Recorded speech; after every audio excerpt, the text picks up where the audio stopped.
Napuntahan nga rin namin ni Boss Madam itong isa sa magandang spot dito nga sa Malico, San Nicolas, Pangasinan. Mapapawaw ka nga at mapapahanga ka talaga sa mga tanawin dito. Dahil nga mas mataas ang elevation nito kaysa sa Baguio City, ay napakaganda nga ng klima dito. Itong napuntahan nga namin ay isang historical park. Meron nga ditong Sherman Tank na inabandona na ng mga Hapon noong panahon ng gera ng Amerikano at ng mga Japanese. At napakaganda nga talaga ng history ng lugar na ito. Pag sinabi mo ngang Malico, ito talaga yung pinupuntahan ng mga turista.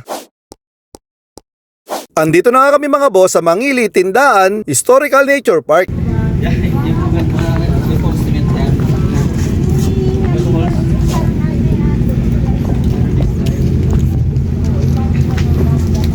Ayan mga boss, tignan nyo na nga lang kung magkano yung entrance. Meron din kasing camping dito na overnight. Ay, nabasa.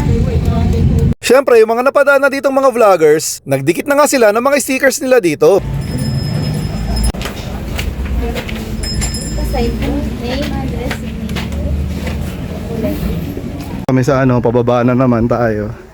So, ang daming pine tree dito. Mamaya mahirap pa akyat. Yan siya. Lipat. Yan.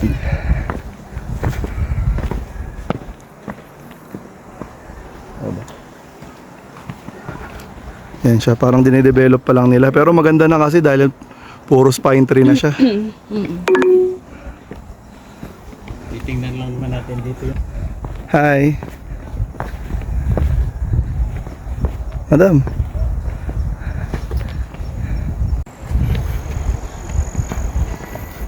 Yun yung eating area.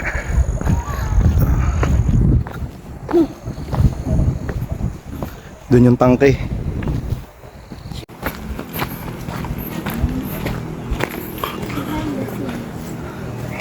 Ito na nga yung pinaka-attraction sa park na ito. Itong Sherman Tank nga na inabandona ng mga Hapon. Hi.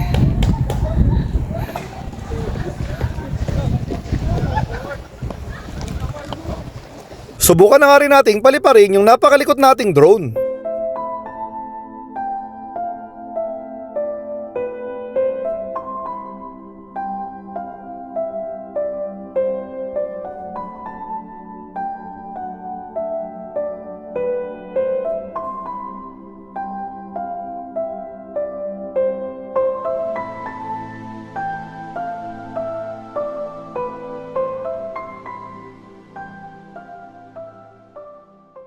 Kung umabot ka pa nga sa parte na ito ng video, huwag mo nang kalimutang i-like and share. Kung hindi ka pa nga naka-follow, baka naman. Salamat sa mga suporta nyo mga boss. Kita-kita tayo sa mga susunod na video.